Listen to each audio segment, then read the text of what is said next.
네, 여러분 반갑습니다.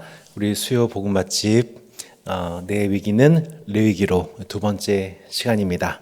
지난주 레위기 개관과 번제에 관해서 우리 함께 말씀을 나눴고요. 오늘 두 번째 위기, 우리 변질된 교회라는 주제를 가지고 레위기 2장 말씀 중심으로 하나님 말씀을 함께 묵상하고 해석해 보고자 합니다. 우리에게 당면한 우리 교회와 성도의 위기를 하나님의 말씀으로 분별하고 돌파할 수 있는 이기는 교회 되기를 간절히 소망합니다. 함께 기도하고 하나님 말씀 묵상하겠습니다. 할렐루야, 찬양받기 합당하신 우리 주님 감사합니다. 하나님 은혜와 사랑 속에 우리가 매주 수요일마다 하나님 말씀을 깊이 묵상할 수 있는, 연구할 수 있는 이 복을 주시니 이 모든 여건과 환경과 이 만남의 축복을 감사드립니다. 우리에게 이 성경 말씀을 주시고 또 이 성경 말씀을 바로 해석할 수 있는 신학적인 유업을 우리한테 유산을 허락해 주시고 참으로 하나님 여러 탁월한 신학자들과 선배들의 도움을 힘입어 오늘 함께 이 연구의 결과로서 하나님께 영광을 돌리게 하심에 감사합니다. 하나님, 오늘 이 시간 참 이 말씀의 저자이신 성령님께서 저희 가운데 함께 해주시고 우리에게 학자의 혀와 제자의 귀를 열어주셔서 하나님의 말씀을 깊이 깨닫고 준행하여 의의 길을 걸어갈 수 있도록 인도해 주시기를 기도드립니다. 하나님, 우리의 몸을 거룩한 산제사로 드리기를 원합니다. 레위기 5대 제사를 통해 우리에게 요구하신 예수 그리스도를 통해 성취된 참 제사, 그 참 예배를 우리가 깨닫고 그 은혜를 힘입어 우리도 우리 몸을 하나님께 거룩한 산제사로 드릴 수 있도록 인도해 주시기를 기도합니다. 성령 하나님께서 저희와 함께 하고 계심을 믿고 그 기름 부음을 의지하고 감사드리며 주 예수 그리스도 이름으로 기도합니다. 아멘. 우리 함께 레위기 우리 2장의 말씀을 우리 한 절씩 교독하겠습니다. 레위기 2장 1절로 16절의 말씀입니다. 누구든지 소재의 예물을 여호와께 드리려거든 고운 가루로 예물을 삼아 그 위에 기름을 붓고 또 그 위에 유향을 놓아 아론의 자손 제사장들에게로 가져갈 것이요 제사장은 그 고운 가루 한 움큼과 기름과 그 모든 유향을 가져다가 기념물로 제단 위에서 불사를 지니 이는 화제라 여호와께 향기로운 냄새니라. 그 소제물에 남은 것은 아론과 그의 자손에게 돌릴지니 이는 여호와의 화제물 중에 지극히 거룩한 것이니라. 내가 화덕에 구운 것으로 소제 예물을 드리려거든 고운 가루에 기름을 섞어 만든 무교병이나 기름을 바른 무교 전병을 드릴 것이요 철판에 붙인 것으로 소제 예물을 드리려거든 고운 가루에 누룩을 넣지 말고 기름을 섞어 조각으로 나누고 그 위에 기름을 부을지니 이는 소제니라. 내가 냄비의 것으로 소재를 드리려거든 고운 가루와 기름을 섞어 만들지니라. 너는 이것들로 만든 소재물을 여호와께로 가져다가 제사장에게 줄 것이요 제사장은 그것을 제단으로 가져가서 그 소재물 중에서 기념할 것을 가져다가 제단 위에서 불사를 지니 이는 화제라 여호와께 향기로운 냄새니라. 소재물에 남은 것은 아론과 그의 아들들에게 돌릴지니 이는 여호와의 화제물 중에 지극히 거룩한 것이니라. 너희가 여호와께 드리는 모든 소재물에는 누룩을 넣지 말지니 너희가 누룩이나 꿀을 여호와께 화제로 드려 사르지 못할지니라. 처음 익은 것으로는 그것을 여호와께 드릴지나 향기로운 냄새를 위하여는 제단에 올리지 말지며 내 모든 소재물에 소금을 치라. 내 하나님의 언약에 소금을 내 소재에 빼지 못할지니 내 모든 예물에 소금을 드릴지니라. 너는 첫 이삭의 소재를 여호와께 드리거든 첫 이삭을 볶아 찌은 것으로 내 소재를 삼되 그 위에 기름을 붓고 그 위에 유향을 더할지니 이는 소재니라. 제사장은 찌은 곡식과 기름을 모든 유향과 함께 기념물로 불사를 지니 이는 여호와께 드리는 화제니라. 아멘. 자, 우리 지난주 잠깐 복습하고 진행하겠습니다. 우리 지난주에 우리 번제에 대해서 배우면서 지난주에 주제가 뭐였냐면은 바로 이제 변질된 예배의 위기, 거짓 예배의 위기였다고 볼 수가 있겠죠. 참 예배와 진실한 예배를 우리가 어떻게 구별할 수 있는가에 대해서 우리는 성경의 여러 구절들을 살펴보았고, 특별히 참 예배로 하나님께 향기로운 제물이 되신 예수 그리스도를 생각해 볼 때에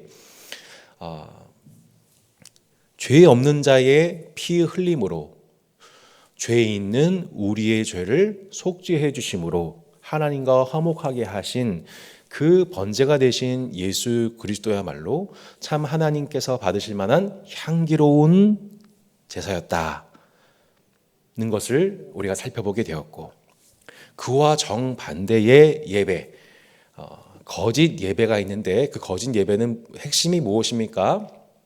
네, 무죄한 자의 피를 흘리는 자들의 예배라고 말씀드렸습니다.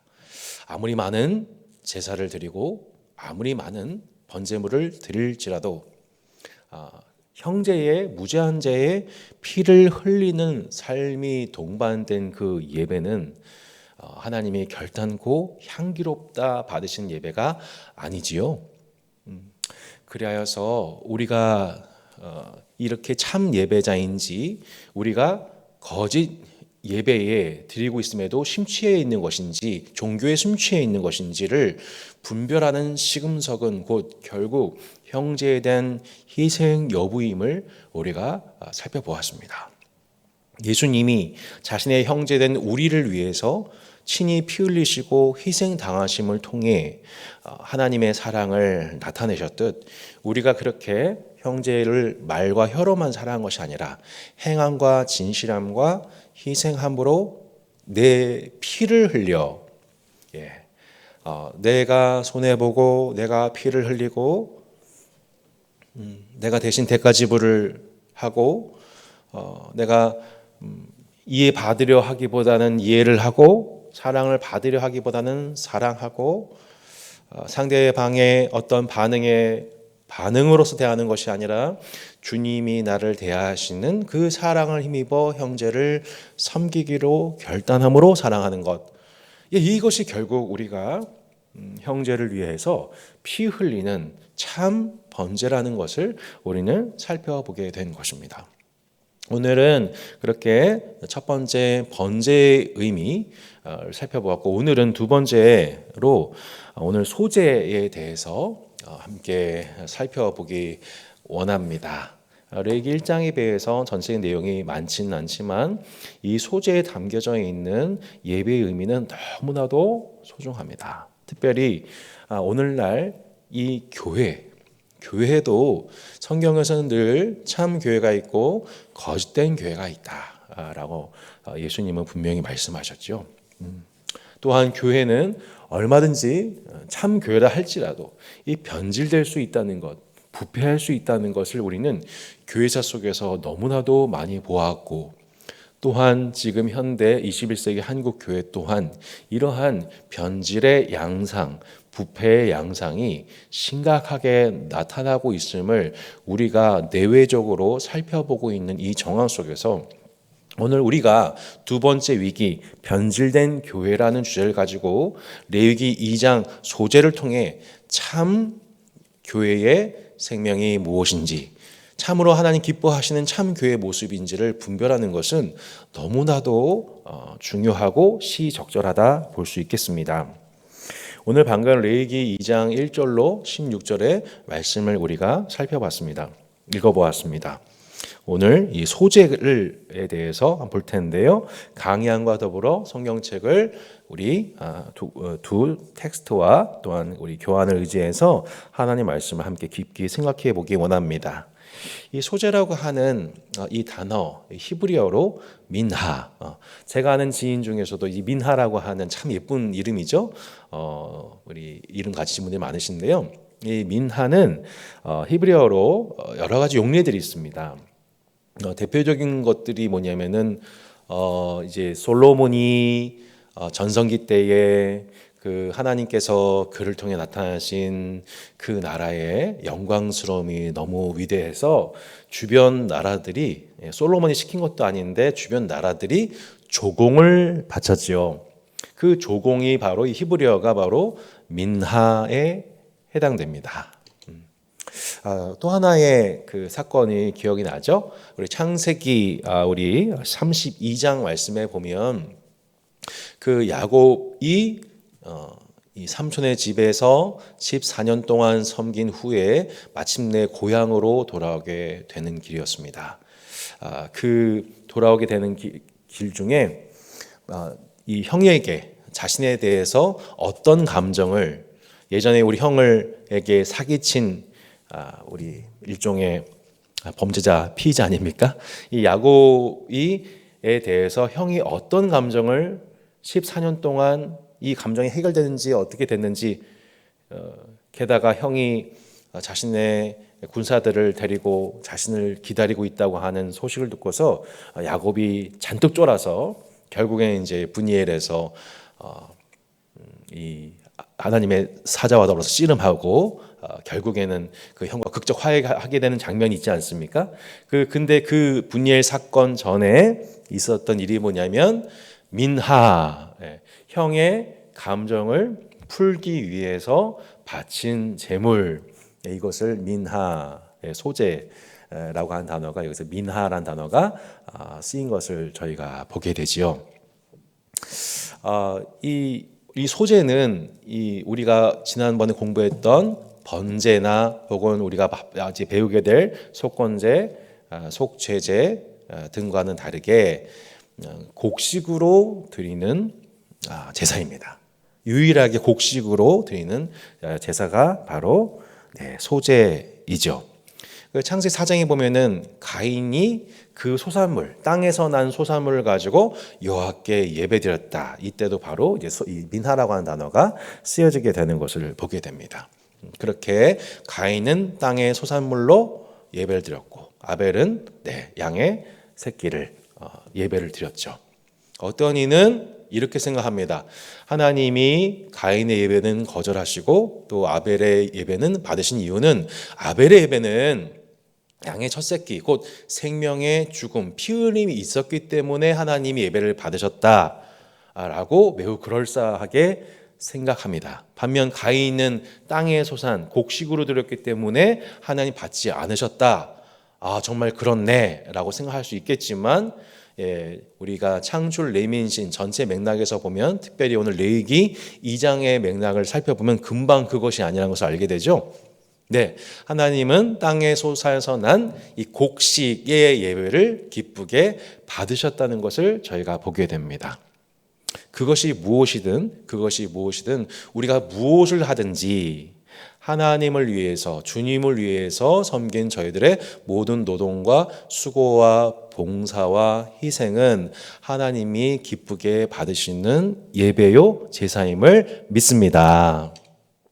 우리의 몸을 거룩한 산제물로 드림으로 살아가는 일상의 모든 순종과 몸짓이 우리의 언어 노동과 우리의 육체 노동 그 모든 것들을 하나님이 기쁘게 받아주시지요. 우리가 어떤 직업을 가지고 주님을 섬기든 그것이 저 같은 목회자가 교회에서 일을 섬기든 가정에서 주부로서 섬기든 직장에서 섬기든 어떤 직업이든 우리의 노동은 그 자체가 하나님을 기쁘시게 하는 예배라고 볼 수 있습니다. 중요한 것은 하나님이 가인과 그 제사는 연합하지 아니하시고 아벨과 그 제물은 연합하셨다는 그 구절에서 볼 때 하나님은 그 제사물, 제사의 양 어떤 것을 보는 것이 아니라 그 사람의 중심, 그 사람의 존재와 인격과 그 삶의 순종을 보신다는 것을 그 중심을 보신다는 것을 저희는 보게 되고 그것이 성경적인 예배일 것입니다. 이 소제란 우리 말씀 한번 볼까요? 2장 1절로 3절에 보시듯 누구든지 소제의 예물을 여호와께 드리려거든 고운 가루로 예물을 삼아 그 위에 기름을 붓고 또 그 위에 유향을 놓아. 세 가지가 필요하죠. 고운 가루, 고운 가루, 두 번째 기름, 또 유향 이렇게 나와 있습니다. 아론의 자손 제사장들에게로 가져갈 것이요 제사장은 그 고운 가루 한 움큼과 기름과 그 모든 유향을 가져다가 기념물로 제단 위에서 불사를 지니 이는 화제라입니다. 불에 태우는 방식이란 점에서 번제와 마찬가지죠. 여호와께 향기로운 냄새니라. 그 소제물에 남은 것은 아론과 그의 자손에게 돌릴지니 이는 여호와의 화제물 중에 지극히 거룩한 것이니라. 소제란 곧 무늬나 장식이 없는 하얀 제사. 이렇게 우리가 장례식장에 보면은 흰 소복을 입듯이 그렇게 하나님 앞에 순결한 예배를 드린다는 점에서 하얀 제사 소제라고 합니다. 히브리어로 솔레트라고 하는데요. 곱게 빻은 밀가루라고 볼 수가 있겠습니다. 가장 질 좋은 최상품 가루. 그러니까 이 가루 맷돌에 빻은 밀가루를 채로 걸려서 얻어낸 최고급 추출된 밀가루입니다. 그러니까 많은 그 노력의 결과물로서 주어진 바로 그것이 솔레트, 이 주 재료가 되는 것이죠. 그 밀가루의 양을 어느 정도였냐면은 우리 그 레위기 5장 11절에 그 참고 구절이 나와 있는데 10분의 1 에바라는 구절이 나옵니다. 이 에바는 22리터 정도의 큰 양입니다. 그러니까 10분의 1 에바라고 하는 2.2리터 정도의 밀가루라고 볼 수가 있겠죠. 최고급 우리 솔레트를 원재료로 하고 거기다가 그림에 나와 있지만 첫 번째는 거기다 감람유를 이렇게 붓습니다. 감람유를 붓고 그리고 거기다가 유향 덩어리를 얹습니다. 네, 먹는 것을 좋아하는 저는 대번 뭐가 연상이 되냐면 피자가 연상이 됩니다. 네, 그렇죠? 밀가루 그 위에 소스, 이렇게 칠리 소스, 달짝지근한 소스, 그리고 거기다가 토핑, 그리고 그거를 한꺼번에 불사르는 방식 통해서 그 냄새가 올라가게 되면 하나님이 그 향기를 맡으시고 와, 참 향기롭다라고 하시면서 기뻐 받아주시는 예배, 그것을 바로 우리가 소제라고 합니다. 그러니까 그 이 밀가루 중에서 전부를 태우는 것이 아니라 말씀해 보면 고운 가루 한 웅큼이라고 이제 나와 있죠. 제사장은 그러니까 제사장이 이 세 가지 재료를 다 가져가면 제사장이 고운 가루 한 움큼, 기름, 유향을 가져다가 기념물로 제단 위에서 불사르는 것입니다. 그 웅큼이라고 하는 것은 이런 요컨대 이렇게 되는 거죠. 이렇게 하는 것이 아니라 이렇게 뜨는 방식이 되는 겁니다. 뜨고 그 다음에 기름을 붓고 그리고 유향 덩어리를 얻는 방식을 통해서 선별되는 것이죠.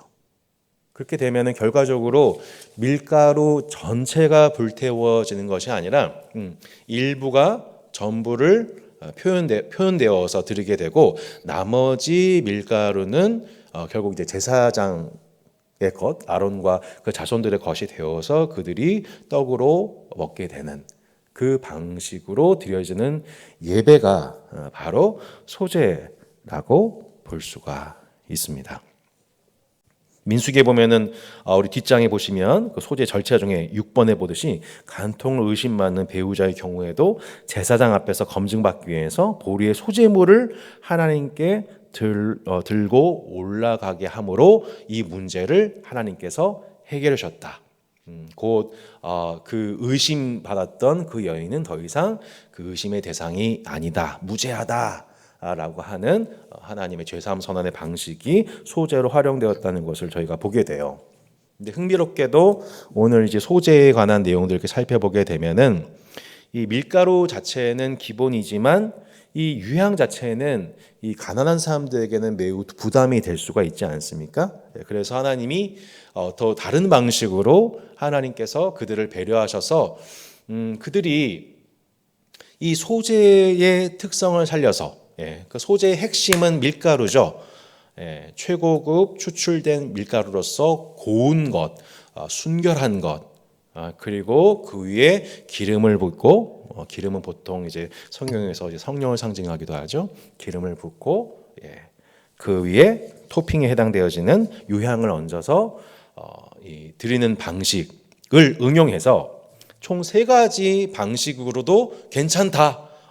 나는 너희가 그렇게 창의적으로 가져와서 하는 그 모든 종류의 소재를 기쁘게 받을 거다라고 하면서 하나님이 3가지를 제시하셨는데 우리 3가지 방식, 첫 번째는 뭐냐면은 화덕에 구운 것, 화덕에 굽는 것 방식으로, 두 번째는 철판에 붙인 것의 방식으로, 냄비에 요리된 것 방식으로. 그러니까 냄비라고 하는 것은 곧 기름에 튀긴 방식을 의미한다고 볼 수가 있겠습니다.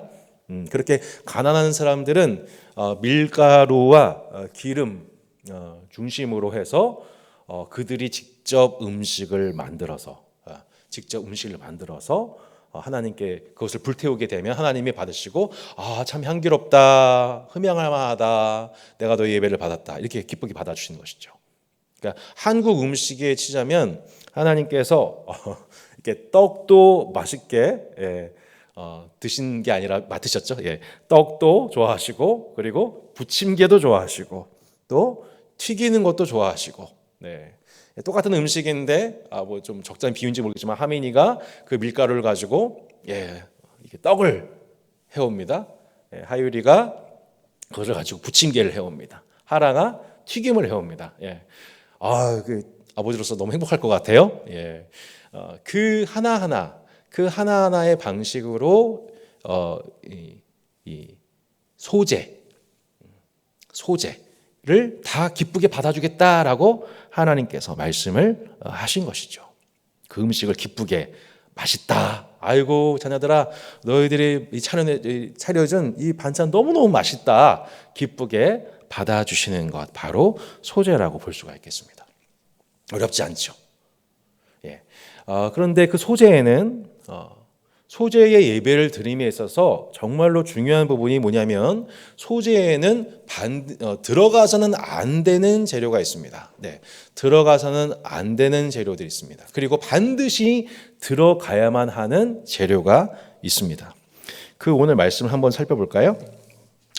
자, 말씀 살펴보시면 우리 2장 11절부터 보시면, 너희가 여호와께 드리는 모든 소재물에는 누룩을 넣지 말지니 너희가 누룩이나 꿀을 여호와께 화제로 드려 사르지 못할지니라. 처음 익은 것으로는 그것을 여호와께 드릴지나 향기로운 냄새를 위하여는 제단에 올리지 말지며, 네 모든 소재물에 소금을 치라. 내 하나님의 언약의 소금을 내 소재에 빼지 못할지니 내 모든 예물에 소금을 드릴지니라. 아멘. 이렇게 말씀하고 있습니다. 자, 말씀해 보니까 이 소재에는 우리가 기본 재료가 뭐라고 말씀드렸었습니까? 자, 우리 밀가루, 그리고 기름, 유향이죠. 자, 거기에 2가지가 첨가가 되어야 된다. 2가지가 첨가돼서는 안 된다. 너희가 다른 재료 넣어서는 이 소재의 의미가 소재가 아니다 라고 하신 2가지가 있었습니다. 그리고 반드시 그 소재가 되려면 1가지가 반드시 첨가가 되어야 한다라고 말씀한 것이 있습니다. 그것이 무엇입니까? 그 2가지는 바로 누룩과 꿀입니다. 그리고 반드시 첨가가 되어야 하는 것이 무엇입니까? 바로 소금입니다.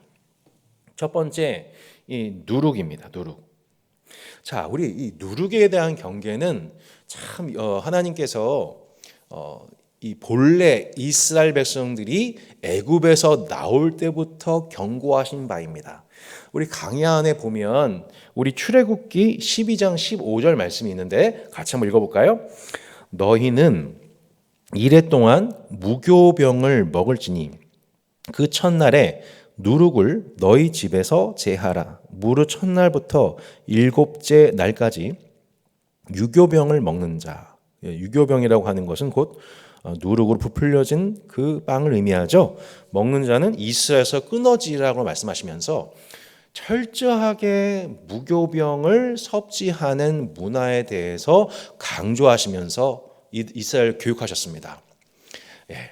우리가 신앙교육 받는 데 있어서 혹은 뭐 어떤 교육을 받는 데 있어서도 자녀들한테 우리 가르치는 정말 중요한 게 뭐냐면 사실 먹는 것부터 배우는 거죠. 예, 이거는 너가 지금 너의 연령대에 먹으면 안 돼. 혹은 이제 너가 이만큼 성장했으니 이 먹을 것을 너는 먹어야 해. 라고 하면서 음식 통하여서 우리가 교육받는 부분들이 정말 많습니다. 자신의 신체의 상황에 따라서 우리가 먹어야 될 음식, 강화되어야 될 음식, 혹은 절제해야 될 음식 이렇게 구별되죠. 사람마다 체질이 있습니다. 그 체질이 있어서 저 같은 경우에도 제가 몸에 맞는 고기가 있고 몸에 맞지 않는 고기가 있다고 하더군요. 네. 네, 그걸 또 공개하진 않겠습니다. 네, 교재 제한될 것 같아요. 여하튼 그렇게 먹는 것을 통하여서 건강함 혹은 또 레위기 말씀에는 정함과 부정함 이렇게 구분되지 않습니까? 하나님이 이스라엘에게 먹는 것을 통해 교육하셨습니다. 유교병 안 돼. 그리고 무교병을 먹어야만 해. 왜냐하면 그 유교병이 무엇을 교육하는 것이냐면 누룩에 관한 것입니다.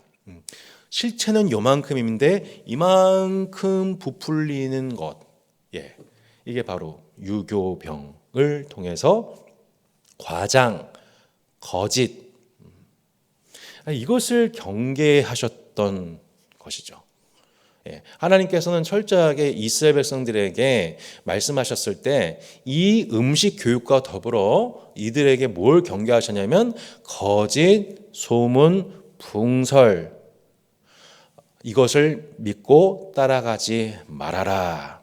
그것을 말하는 자들을 경계하고 심판하라. 이런 것들을 이제 보게 됩니다. 그러니까 요컨대 그 유교병은 바로 누룩, 실체를 매우 부풀리는 것. 그런데 놀랍게도 이 누룩에 대한 경계를 하나님께서 이스라엘 백성들 출애굽 시키실 때부터 하셨던 것을 보게 되는데 그 하나님이 이 땅에 오셔서 새 이스라엘 된 제자 공동체에게 똑같이 경계하셨습니다. 누룩을 주의하라. 누구예요? 삼가 바리새인과 사두개인들의 누룩을 주의하라. 출애굽하는 이스라엘 백성들에게 말씀하신 것 같이 똑같이 제자들에게 말씀하고 계신 것이죠. 당시 여러분 예루살렘의 아주 양대 산맥, 신학적 양대 산맥이 바로 바리새파 그리고 한쪽에 사두개파라고 볼 수가 있습니다. 핵심적으로 얘기하자면은 우리 사두개파는 부활을 믿지 않는 자들입니다. 그리고 매우 부활을 믿지 않으니까 매우 현세 중심적이고 정치적인 사람들 바로 사두개파입니다.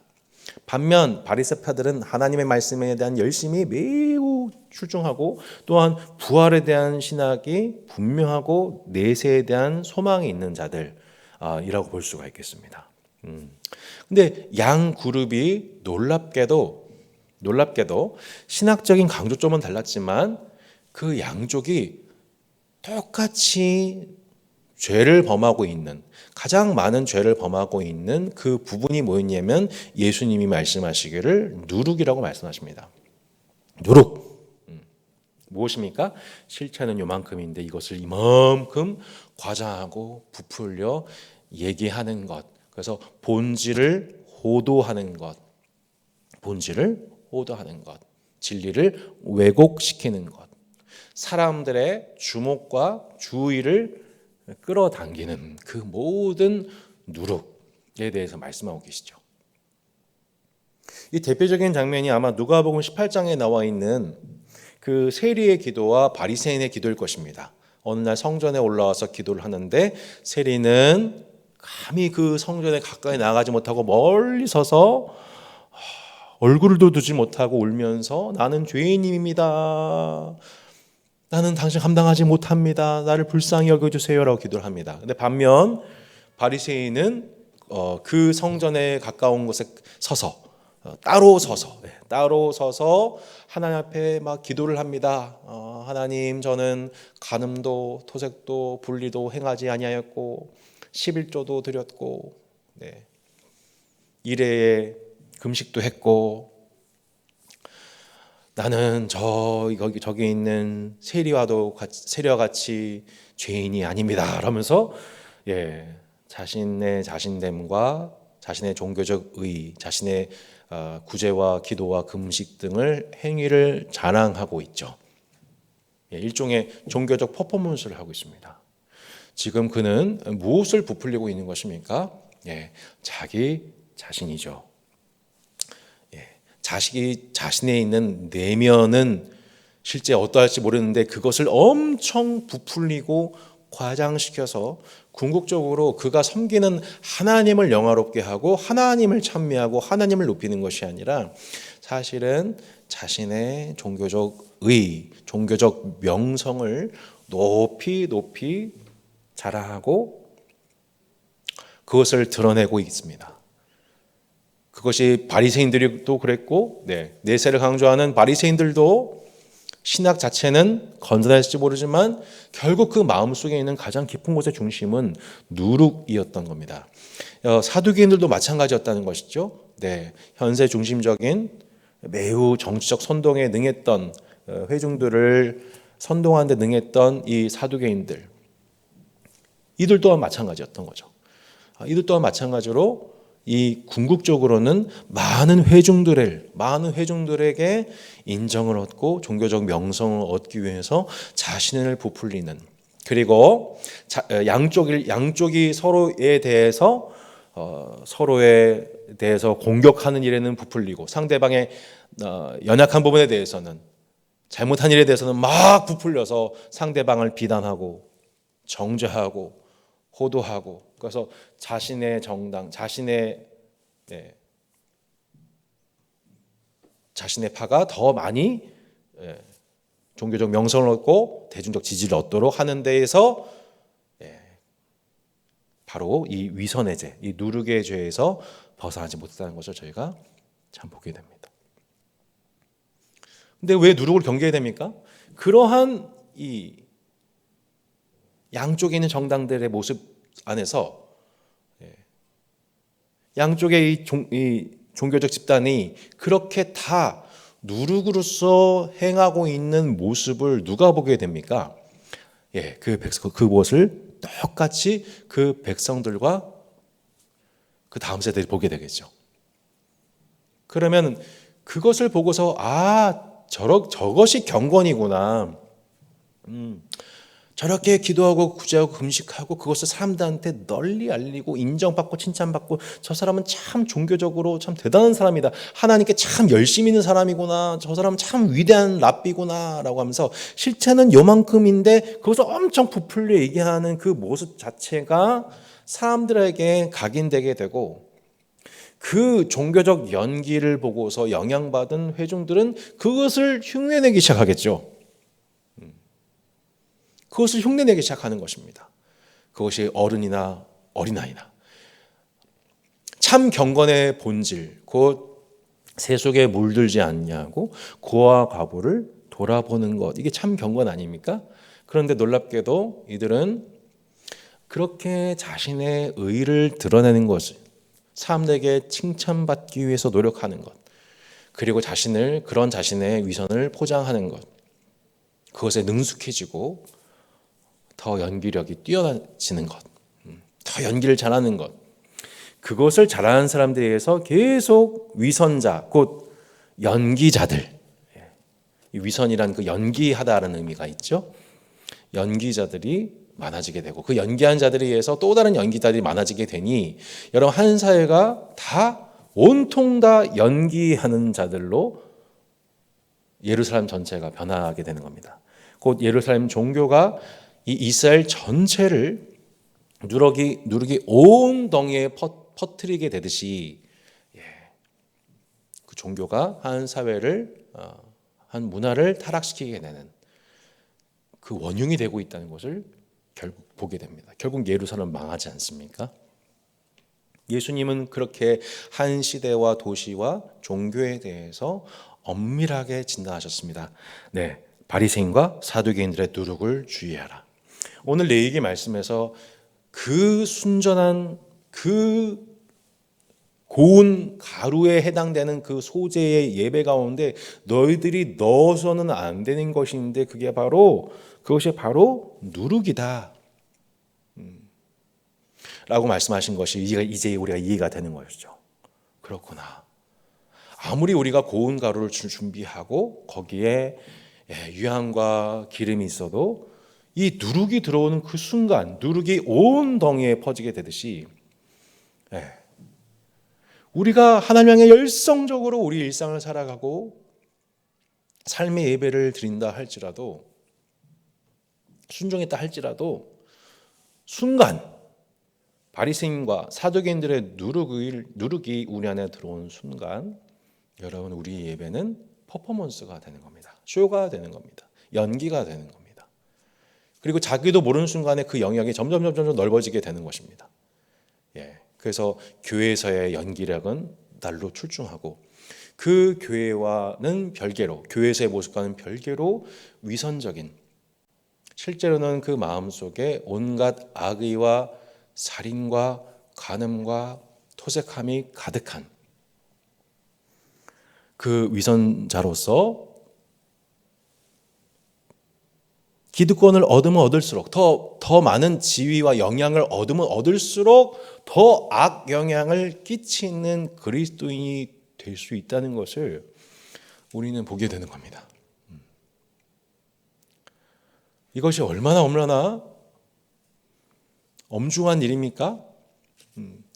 이것이 가장 많이 범죄할 수 있는 사람은 결국 저와 같은 목회자라고 여러 번 말씀을 드렸죠. 앞에서 하나님 말씀을 전하고 가르치고 찬양하고 예배를 인도하고 근데 이 모습과 별개로 실제로는 그 언제나 경계해야 될 것인데 그것이 바로 이 누룩인 겁니다. 하나님 말씀 한번 전하기 앞서서 내 자신에 대해서 누룩이 있다는 것 그리고 예배를 드리고 난 후에도 예배를 인도하고 난 후에도 그 누룩 문제로 인해서 가슴 아파하고 고민하고 힘겨운 시간이 없다면 그 누룩을 주의하고 경계하고 제거하는 그 싸움이 없으면 오히려 예배를 드린 후에 오히려 설교한 후에 더 그 누룩이 온 동이에 퍼져가게 되는 점점 연기자로 종교인으로 변질될 우려가 가장 큰 사람이 결국 설교자요 또는 교회의 교사들, 중직자들이 아닌가 싶습니다. 그 고린도전서 우리 그 말씀에도 보면 너희가 자랑한 것이 옳지 아니하도다. 적은 누룩이 온 덩이에 퍼진 것을 알지 못하냐. 너희는 누룩 없는 자인데 새 덩어리가 되기 위하여 묵은 누룩을 내버리라. 우리의 유월절 양 곧 그리스도께서 희생되셨느니라. 이러므로 우리가 명절을 지키되 묵은 누룩으로도 말고 악하고 악에 찬 누룩으로도 말고 누룩이 없이 오직 순전함과 진실함의 떡으로 하자라고 말씀합니다. 여러분 우리 고린도 교회 공부할 때 이미 배웠던 맥락입니다. 너희 중에 어떤 이가 아버지의 아내를 취했다고 하는 아들이 있다는 소식이 들려오는데 너희가 그것을 듣고도 어떻게 너희들의 마음이 교만해져서 그를 통한이 여기지 않고 그들을 내쫓지 않았니? 내가 분명히 치리하라고 했잖아. 근데 왜 그를 치리하지 않니? 라고 사도 바울이 분통을 터뜨립니다. 곧 고린도 스캔들, 음행 스캔들, 고린도 도시에 쫙 퍼져나가는 어떻게 교회에서 그런 일이 있을 수 있어? 라고 하는 그 스캔들에 대해서 세상은 탄식하면서 교회에 대해서 얘기하고 있는데 교회는 그걸 전혀 애통하게 여기지 않고 있는 거예요. 통한이 여기지 않고 있는 거예요. 아픔을 느끼지 못하는 거예요. 수치심을 느끼지 못하는 거예요. 어떻게 됩니까? 누룩이 퍼져나가게 되는 거죠. 아, 그래도 되는 건가? 우리는 역시 예수님께 죄 용서받은 집단이니까 저렇게 죄를 범해도 어차피 하나님이 다 용서해 주신 걸 이런 식으로 우리가 그렇게 누룩이 온 덩어리에 퍼져나가는 것을 우리가 이 고린도 교회에 퍼져나간 것을 심지어는 그 도시에까지 도시의 모습으로 교회가 세속화되는 그 모습 그 도시보다도 더 성적으로 타락하는 그 모습을 보고 사도 바울이 어떻게 통한이 여기지 않을 수 있었겠습니까? 바로 그 누룩의 문제라는 것입니다. 그 누룩을 제하라. 그 누룩을 제하라. 사도 바울은 이 말씀을 그렇게 인용했던 것이죠. 그래서 우리는 교회론 때 배웠지만 하나님 말씀의 기준에 따라서 그 형제를 진정 얻기 위하여, 두 번째, 공동체 전체의 거룩을 위하여 우리는 반드시 교훈하고 우리는 반드시 치리하고 회개에 합당한 열매를 거두는 과정을 통하여서 우리는 그 형제를 얻고 또한 공동체 전체의 거룩을 지켜가야만 하는 것입니다. 우리의 예배는, 우리의 교회됨은 바로 그 누룩을 제함에 있는 것입니다. 우리가 열심히 예배를 준비하는 거 너무 중요합니다. 성령의 기름 부음을 경험하고 가장 소중한 유향을 드림으로 하나님 앞에 예배드리는 거 너무너무너무 소중한데, 그 누룩을 우리가 주의하지 않고 그 누룩을 제하지 않고 그거를 내버리게 되면 결국 온덩어리에 빠져 그 좋은 교회의 모습이, 공동체가 깨어지게 되고 그 거룩이 심각하게 훼손되고 다음 세대가 그것을 영향을 받게 되는 일들이 있기 때문에 우리는 하나님 앞에 우리의 소재 예배를 드릴 때에 우리의 정성만큼이나 우리가 경계해야 되는 것은 바로 이 누룩을 분별하고 경계하는 것이라고 볼 수가 있는 것입니다. 두 번째 우리가 넣지 말아야 될 게 뭐냐면 바로 꿀입니다. 꿀. 이 데바시라고 하는 것인데요. 이게 데바시라고 하는 그 용어를 살펴보니까 벌꿀입니다. 벌꿀. 요즘에 이제 코로나 이후에 또한 이제 이상기후 이슈 등등으로 인해서 곳곳에서 이 벌꿀 꿀벌들의 활동들이 사라지고 있다고 하는 아주 이제 충격적인 얘기들을 저희가 많이 듣지 않았습니까? 근데 여기서 말씀하는 이제 맥락이 뭘까 생각해 보면 이 젖과 꿀이 흐르는 땅, 꿀을 넣지 말라고 했었을 때 왜 꿀을 넣지 말라고 했었을까? 다양한 우리 해석이 가능한데 그중 가장 유력한 해석은 아마도 그 젖과 꿀이 흐르는 땅, 우리 가나안 땅에 관한 메타포가 있지 않나라는 생각이 듭니다. 우리 신명기 말씀에 보면 이런 구절 나옵니다. 신명기 우리 8장 보시겠습니다. 8장 8절로 18절 말씀해 보면 이렇게 나오죠. 밀과, 구약성경 274페이지입니다.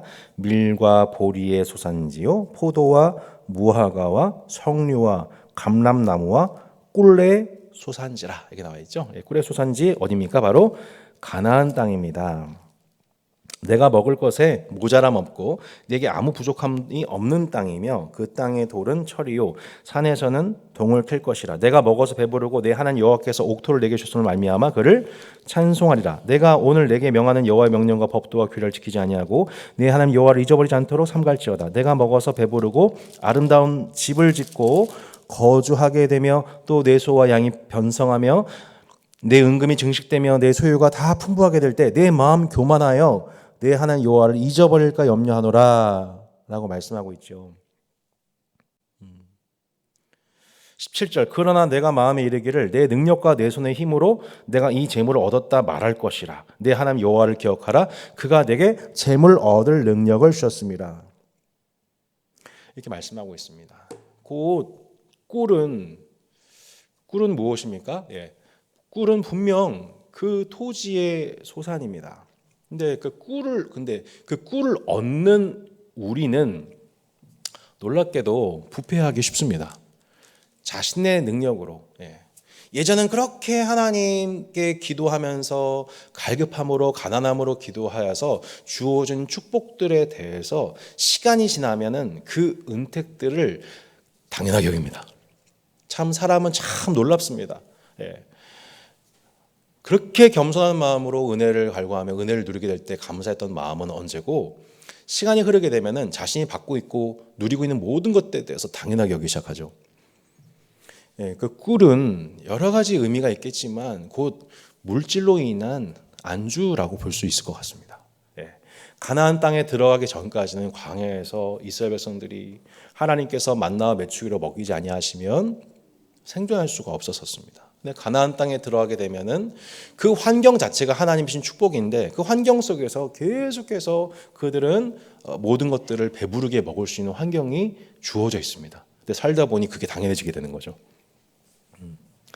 땅에서 난 소산, 특별히 꿀, 이 꿀을 이제 빵에 발라 먹는 게 너무너무 아침마다 일상화되니까 너무 당연하게 여겨지게 되어서 전혀 그것을 감사하지 않게 되더라는 것입니다. 그렇게 그 꿀은 뭘 의미할까요? 하나님을 망각하게 되는, 하나님과 그분의 은혜를 망각하는 그 부요의 상징이 꿀입니다. 얼마 전에 한 가정을 방문해서 이렇게 마음을 나누는데, 이 대한민국에서 이 가정을 이루고 살아간다는 것이 얼마나 힘든지요. 가장으로서 매일매일 열심히 일하고 그것으로 인해서 자녀를 부양하고 또 꿈을 꾸고 살아가는데 마음이 너무 힘들더라는 거죠. 자녀를 낳는 것은 너무너무 기쁜 일인데 그 자녀를 어떻게 성장시키지, 또 다른 자녀는 또 얻을 수 있을까, 이 대한민국 사회에서 쉽지가 않습니다. 계속 재정적인 압박을 느낍니다. 돈을 벌게 되면 그냥 그 돈이 그냥 쑥쑥쑥쑥 여기저기 빠져나가면 돈이 남지 않게 되는 그 가운데서 매달매달을 빠듯하게 살아가는 것이 우리 일상 아니겠습니까? 그러다 보면은 그 빠듯함 속에, 그 가난함 속에 정말 하나님만 바라보게 됩니다. 하나님, 제가 하나님, 내 인생이, 우리 가족이 하나님의 손에 있습니다. 하나님의 돌보심 속에 있습니다. 놀랍게도 우리가 그렇게 빠듯하고 가난하고 힘겨울 때는 정말 하나님이 절로절로 보고 싶고 하나님의 이름을 부르게 되고, 그리고 그렇게 일용할 양식을 채우신 분이 하나님 있음을 기억하면서 삽니다. 놀랍게도 우리에게 계좌의 액수가 채워지게 되고 또 부족함이 없게 되고 넉넉함이 있게 되고 하는 순간 많은 경우 그리스도인들이 이제 뭘 의지하죠? 하나님을 의지하지 않습니다. 내게 주어져 있는 축적되어 있는 것들을 의지하죠. 자신의 안정감이 하나님에 있는 게 아니라 물질에 있는 거죠. 내 절대적인 안정감이, 내 인생의 절대적인 안정감이 하나님이 아니라 다른 것에 있다면 그것이 바로 나의 하나님인 거죠. 혹은 하나님과 그것을 겸하여 섬기고 있는 거죠. 하나님과 재물을 겸하여 섬길 수 없다라고 말씀하셨는데, 우리는 그렇게 재물을, 우리의 안정감을 두고 겸하여 하나님도 섬기려고 하는 형태로서 신앙생활을 하는 것이 우리의 모습이다라는 것입니다. 디모데전서 6장 10절에 한번 찾아보면 좋을 것 같습니다. 디모데전서 6장 10절 9절과 10절 보겠습니다. 이왕 있는 김에 우리 7, 8, 9절 10절까지 보겠습니다. 디모데전서 6장 7절과 10절입니다. 우리가 세상에 아무것도 가지고 온 것이 없음에 또한 아무것도 가지고 가지 못하리니 우리가 먹을 것과 입을 것이 있은즉 족한 줄로 알 것이니라.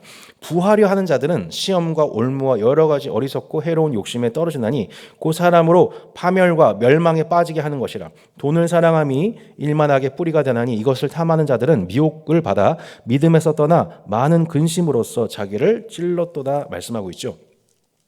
우리가 먹을 것과 입을 것이 있으면 족한 줄로 안다. 실제로 우리가 부족할 때는 이 먹을 것과 입을 것 하나하나가 사실은 하나님을 기억하고 하나님께 영광 돌리게 됩니다.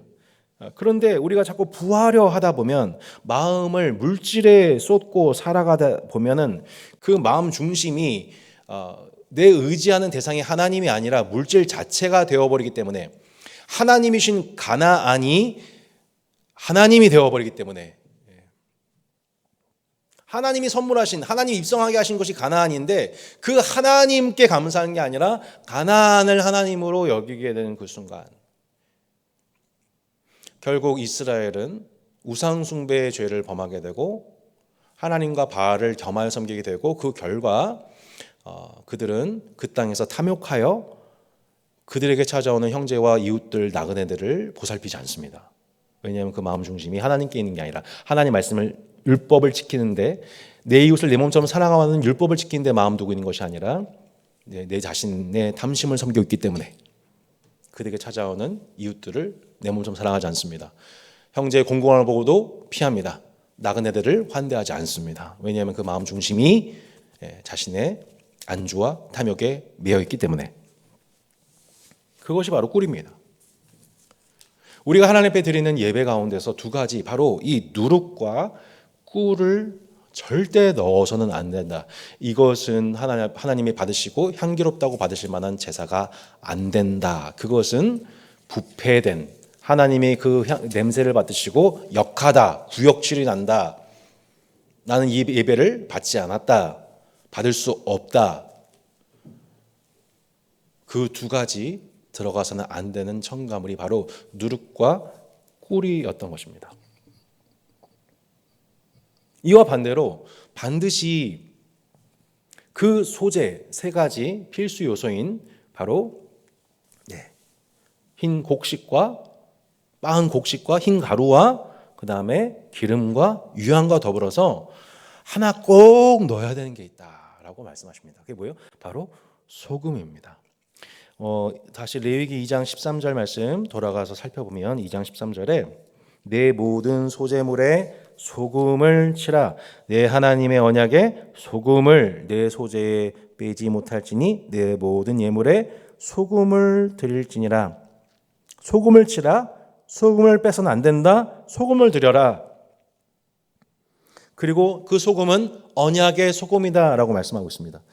민수기 18장 19절도 한번 가보겠습니다. 민수기 18장 19절. 민수기 18장 19절입니다. 이스라엘 자손이 여호와께 거제로 드리는 모든 성물은 내가 영구한 몫의 음식으로 너와 내 자녀에게 주노니 이는 여호와 앞에 너와 내 후손에게 영원한 소금 언약이니라. 하나님께서 이스라엘 백성들과 더불어서 맺으신 언약을 소금 언약이라고 합니다. 왜 그것을 언약을 소금으로 비유를 했을까요? 소금은 부패와 변질을 방지하는 역할을 감당하는 소스이기 때문이죠. 그래서 고대 근동에서 우리 사이에 소금이 있다. 우리 사이에 소금이 있다. 이게 무슨 뜻이에요? 우리의 동맹은 영원하다. 입니다. 그러니까 예로 기록했지만 바벨론서는 계약의 동맹을 위해서 양자가 서로 소금을 먹었다고 하죠. 그리고 페르시아 왕실에서는 신하들이 왕 앞에서 충성을 맹세할 때 소금을 먹었다고 하죠. 베두민의 전통에는 유랑하는 가족 단위 간의 상호 동맹과 표시로 서로 소금을 먹었다고 하죠. 그러니까 서로 소금을 먹는 행위. 우리도 한번 해볼까요? 네. 서로에게 소금을 먹어주면서 우리는 변하지 않는 약속, 언약이 우리 둘 사이에 주어졌다. 우리 둘 사이는 부패하지 않는다. 변질되지 않는다. 약해지지 않는다. 그 동맹이 끊어지지 않는다. 이것이 하나님과 이스라엘 사이에 맺어진 소금 언약이었다고 말씀하고 있고, 이 소재 예배 가운데 반드시 이 소금이 첨가됨으로 말미암아 그 밀가루와 또한 우리 이 기름과 유향으로 불태워지는 이 제사물 가운데 반드시 소금이 들어가서 이것이 그리고 이 예배는 부패되지 않을 거다. 쌍방간의 언약이 충실할 거다. 변치 않을 거다. 우리의 관계는 영원하다. 라고 하는 것을 상징하는 소금을 넣을 것을 말씀하셨다는 것입니다. 결론적으로 오늘 이 소재의 예배는 우리에게 너무나도 분명하고 선명하고 단순하지만 깊은 메시지를 주고 있는 거죠. 하나님 앞에 우리는 우리의 최선의 정성을 다하여서 우리의 노동이 가미된 삶의 예배를 하나님 앞에 올려드려야 합니다. 그런데 그 예배 가운데 반드시 우리가 경계해야 되는 것은 두 가지인데 바로 우리 자신을 부풀리는, 내 자신을 부풀려 하나님이 아닌 사람들에게 영광을 얻고자 하는 우리의 종교성과 더불어 하나님을 망각하는 세상에 안주하는, 물질을 탐욕하고 세상에 안주하고자 하는 하나님보다 더 사랑하는 그 세상 자체, 물질 자체에 대한 숭배를 거절하는 싸움이 동반되어야 하며, 동시에 하나님과 우리 사이의 관계는 그 관계 자체가 약화되거나 변질되거나 부패되는 것을 방지하는 소금. 여러분, 이 소금은 누굴 상징할까요? 결국 예수 그리스도시죠. 여러분, 하나님과 우리 사이의 관계 속에서 우리 하나님의 울량한 관계는 늘 소금이죠. 하지만 여러분, 우리는 늘 그렇게 변질되고 늘 부패하고 썩기 쉽고 냄새나기 쉬운 여러분, 우리 존재 자체로는 하나님을 기쁘시게 할 수 없는데 그 소금 언약의 주체가 되시는, 중보가 되시는 소금 자체이신 그 예수 그리스도로 말미암아 우리가 그 부패함에서, 그 나태함에서, 그 안주함에서 벗어나 하나님과의 영원한 언약을, 약속을, 구원의 약속을 이루어 가신 줄로 믿습니다.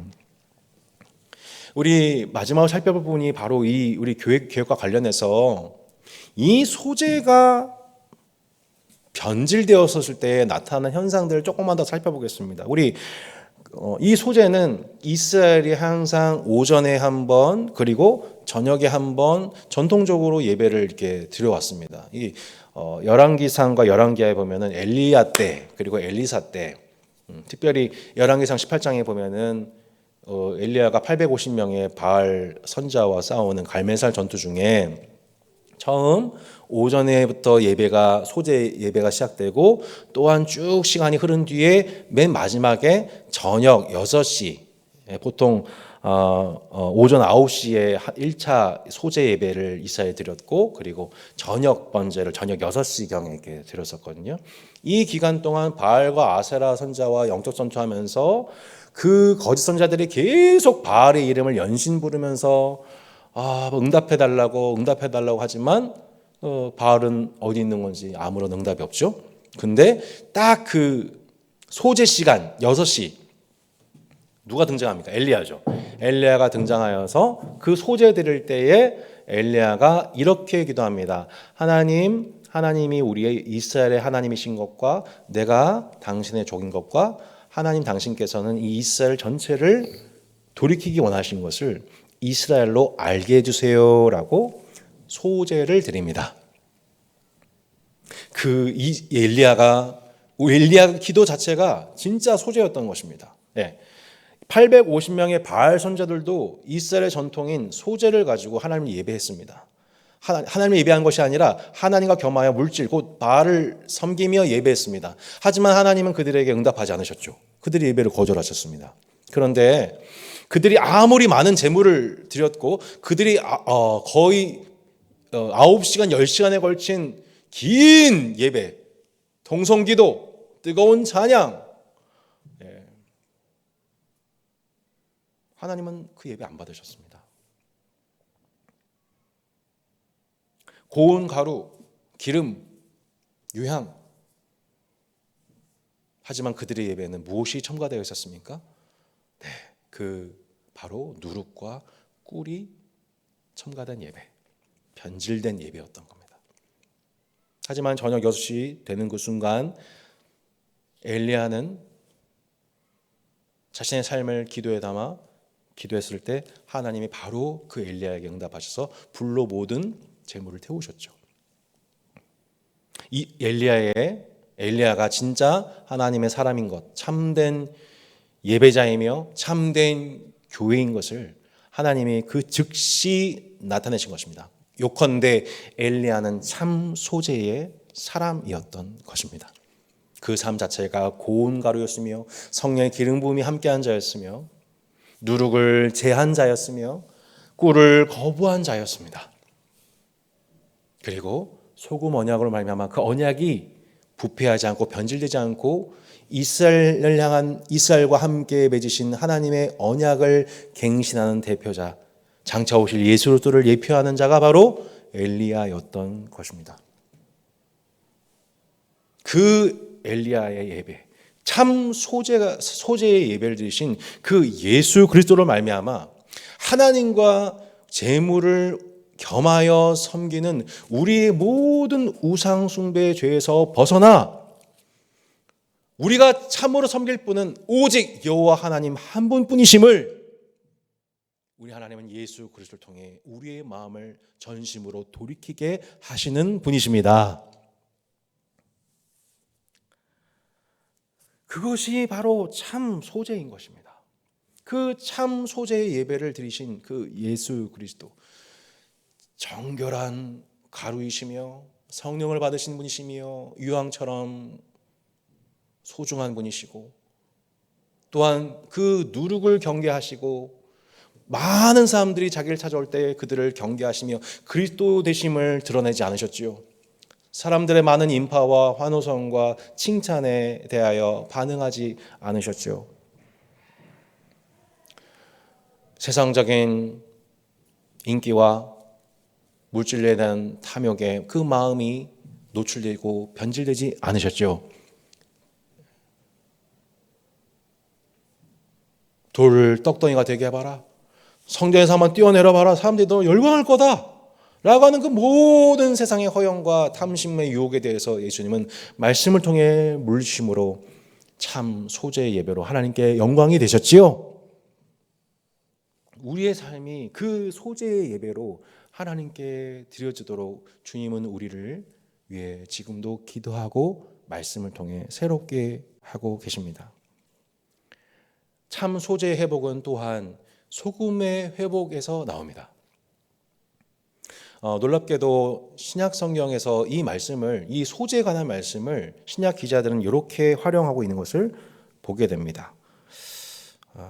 우리 히브리서 말씀부터 한 구절 한 구절 보겠습니다. 그러므로 우리는 예수로 말미암아 항상 찬송의 제사를 하나님께 드리자. 하나님은 이 같은 제사를 기뻐하시니라. 오직 선을 행함과 서로 나누어 주기를 잊지 말라. 하나님은 이 같은 제사를 기뻐하시니라. 다른 그 제사들과 더불어서 언제든지 겸하여서 드려졌던 예배가 바로 이 소제였습니다. 매일같이 드려지는 제사, 항상 드리는 제사, 아침과 저녁으로 드리는 제사. 히브리서 기자는 그 소제적 정용을 뭐라고 하고 있냐면은 선을 행하는 것, 서로 나눠주는 것, 매일매일 우리 아침부터 밤늦게까지 할 수 있는 그런 예배 아니겠습니까? 그거 자체가 하나님 앞에 올려드릴 수 있는 우리가 가장 정결한 밀가루와도 같다. 라고 말씀하고 있는 것이죠.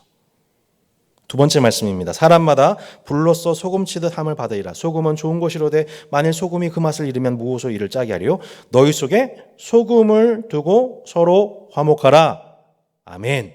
너희 속에 소금을 두고 서로 화목하라. 우리 사이에 소금이 있다. 여러분, 성도 간에 교제할 때 우리가 물론 뭐 일반인들에게는 못하고 우리 동역자들 가운데만 그렇게 해야 되는 뜻은 아니지만, 먼저 우리가 동역자들 교회 공동체 안에서 우리가 계속해서 학습돼야 될 훈련이 있습니다. 그게 뭐냐면 우리가 주님과 함께 소금 언약을 통해서 주님과 부패하지 않는 영원한 언약의 효력이 발생된 것처럼 나와 내 옆에 있는 형제의 관계가 바로 그 소금 언약을 하나님과 쌍방간에, 그리고 서로와 서로 간에 그 언약적 효력이 적용되고 있는 대상으로 인식하는 것입니다. 여러분, 교회를 떠나면, 관계가 안 좋아서 교회를 떠나면 우리가 다 끝인가요? 남이 되는 것인가요? 그렇지가 않죠. 우리가 피치 못할 사장으로 교회를 떠나게 되면 우리는 다른 지역교회에 속한 것입니까? 그렇지가 않습니다. 다른 교회를 간다 하더라도 서로 화목해야 되는 것입니다. 화목을 두고 서로 화목하기 위해서 소금을 두고 서로 화목해야 되는 것입니다. 그리고 같은 공동체 내에서 우리가 보통 큰 교회에 우리가 선호하게 된 이유, 여러 가지 맥락들이 있다고 하잖아요. 부서를 옮기면은 얼굴을 보지 않을 수가 있으니까, 교회가 크면 서로 얼굴을 부딪힐 일이 별로 없으니까 그런 편함이 실제 있다고 하죠. 그래서 우스갯소리로 따스한 교회는 기둥이 없어서 불편하다고 합니다. 너희 속에 소금을 두고 서로 화목하라. 너희 속에 소금을 두고 서로 화목하라. 우리 속에 예수 그리스도, 썩지 않고 부패하지 않게 하시고 변질되지 않게 하시는 그 예수 그리스도로 말미암아 서로 화목하는 관계, 화목하게 된 관계, 예수께서 친히 그 둘의 관계가 화평하지 않고 서운하고 삐지고 시기하고 질투하고 그런 멀어진 상태 속에서 있지 않도록, 우리의 관계가 변질되지 않도록 우리를 화목하게 하시고 우리를 화평케 하시는, 소금을 두고 서로 화목하게 하시는 분이 바로 예수 그리스도라는 것입니다. 여러분, 그것을 믿으십니까? 우리가 그 교회 공동체 안에 있어요. 저희는 우리가 예수 믿는다고 하는데 그것이, 예수 믿는다는 것은 레알입니다. 예수님이 실제 우리의 두세 사람의 관계 속에서 예수님이 그렇게 소금이 되셔서 서로 화목하도록 역사하고 계시다는 것입니다. 그 예수를 말미암아 여러분 서로 화목하시길 바랍니다. 화평하시기 바랍니다. 마음을 여시기 바랍니다. 때로 서운할 수 있습니다. 때로 삐질 수도 있습니다. 예. 이게 교회 안에서 그런 일들은 계속 일어날 수 있습니다. 근데 그때마다 여러분 우리가 소제를 하나님께 올려드린다는 것이 어떤 의미냐면 바로 소금을 두고 서로 화목하는 것입니다. 예. 하나님은 이 예배를 너무나도 기뻐 받으십니다. 예, 우리가 주일 예배도 소중하지만 그렇게 그 서운한 형제, 멀어진 사람, 관심 받게 있는 형제에 대해서 그렇게 소금을 두고 서로 화목하기 위해서 노력하는 것. 그를 위해서 기도하고 또한 격려하고 축복하고 내가 할 수 있는 그 자리에서 어떤 때는 가까이에서 어떤 때는 좀 먼 거리에서 소금을 두고 서로 화목할 수 있도록 노력하는 그 모든 노력을 하나님이 소제 예배로 기쁘게 받으신다는 것입니다. 그리하여 하나 더 사도 바울은 이렇게 적용합니다. 너희 말을 항상 은혜 가운데에서 소금으로 맛을 낸 것 같이 하라. 그리하면 각 사람에게 마땅히 대답할 것을 알리라. 우리는 말을 할 때 반드시 항상 은혜 가운데서 소금으로 맛을 내는 것처럼 하라고 말씀합니다. 예, 소금을 한 대 막 때려 붓듯이 음식 만들지 않고 조금씩 첨가해서 맛을 내는지 확인하고 또 맛이 적절한지를 조금 넣고 그 맛을 간을 보고 적절함을 판단하고 그 다음에 물을 넣어야 되는지 소금을 더 넣어야 되는지 판단하는 것처럼 우리가 말을 많이 하는 것이 중요한 것이 아니라 내가 하고 싶은 말을 전달하는 것이 중요한 것이 아니라 상대방의 기준에 섰을 때 은혜 가운데서 소금으로 맛을 내듯이 그 사람의 마음과 감정 상태, 시간, 장소 그 적절함으로 소금으로 맛을 낸 것 같이 하는 것이 바로 여러분 소금 언약의 아주 구체적인 적용이라고 볼 수가 있는 것입니다. 요컨대 소금으로 맛을 내는 것처럼 말하는 것, 여러분 그것이 바로 소제입니다. 우리 따스한 교회 성도 여러분, 오늘 이 말씀을 통해 우리가 함께 이 말씀을 적용하는 시간을 가졌으면 좋겠습니다. 오늘은 제가 먼저 기도로 마무리한 후에 이제 기도의 말과 더불어서 하나님 앞에 더 깊이 기도했으면 좋겠습니다. 우리가 하나님 앞에 드려야 될 소제는 지금 오늘날 현대 교회 속에서 얼마나 많이 변질되고 있습니까? 교회는 이 소제의 예배에서 지금 매우 심각하게 위기를 겪고 있습니다. 정성이 없었던 것이 아닙니다. 노력이 없었던 것이 아닙니다. 흰 가루를 빻는 노력들 열심히 했습니다. 하지만 그 안에 첨가되지 않아야 될 두 가지 누룩과 꿀이 첨가됨을 말미암아 우리의 예배는 심각하게 변질되었고 그 결과 하나님이 그 마치 바알의 예배를 바알 숭배자들의 예배를 거절하신 것 같이 혹시 이 한국교회 안에 혹은 우리 내 안에 그러한 누룩과 꿀이 없는지를 우리는 주의하고 경계하고 그것을 제할 수 있는 은혜가 있기를 바랍니다. 또한 우리가 이 소금 언약을 기억하면서 그 소제에 반드시 필요한 것은 바로 소금의 회복입니다. 소금의 회복이 곧 소제의 회복입니다. 서로에게 그 소금을 먹음으로 우리가 한 동맹임을 기억하듯이 우리가 실제적으로 행할 수 있는 그 길이 무엇이냐면 그 소금을 두고 서로 화목하는 것입니다. 소금으로 간을 내듯이 은혜 가운데 서로에게 말하는 것입니다. 이것을 통해 우리 따스한 교회가 참 소제의 예배로 하나님께 영광 돌리는 개개인과 우리 따스한 교회, 우리 모든 공동체 되기를 예수님 이름으로 축복합니다. 기도하겠습니다. 하나님 아버지 감사합니다. 주의 은혜와 사랑 속에 오늘 함께 번제이어 소제의 말씀을 함께 묵상할 수 있는 이 시간 주셔서 감사드립니다. 하나님 이후 기도의 시간을 통해 이후 개인 골방의 기도 시간을 통해 우리 삶에 찾아오는 누룩과 꿀에 그 첨가돼서는 안 되는 모든 불순물들을 우리가 경계하고 우리가 그것을 제할 수 있는 은혜를 내려주시기를 기도합니다. 참 소금의 언약 되신 예수 그리스도를 말미암아 하나님과 우리 사이가 변질되지 않고 부패되지 않도록 인도해 주시기를 기도합니다. 형제 자매의 관계 속에서도 때로 서운하고 서운해진 그 모든 관계마다 소금을 두고 서로 화목할 수 있도록 화목을 위해 기도하고 화목을 위해 물질을 쓰고 시간을 쓰고 마음을 쓰고 또한 소금으로 간을 내듯 은혜 가운데 형제 자매의 마음을 위로하고 열어갈 수 있는 우리의 대화를 거룩하게 하여 주옵소서. 감사와 찬양 올려드리며 살아계신 주 예수 그리스도 이름으로 기도합니다. 아멘.